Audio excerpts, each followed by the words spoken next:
চাকরির প্রস্তুতিতে মেধাবীদের চাইতে পরিশ্রমীরাই বেশি সফল হয়। কেন জানেন?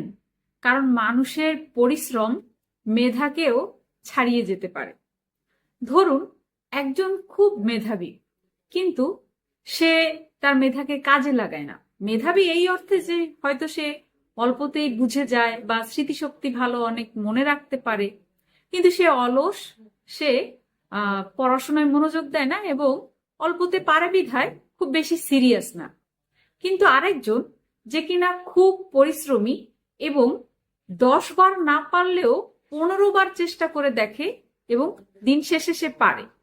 তো চাকরির প্রস্তুতিতে অবশ্যই আপনাকে পরিশ্রমী হতে হবে, এবং আপনি যদি পরিশ্রমী হন তাহলে অন্য আরেকজন প্রার্থী যে হয়তোবা খুব ভালো মেধাবী, খুব ভালো রেজাল্ট, কিন্তু চাকরিটি তার হবে না, দিন শেষে চাকরিটি আপনারই হবে।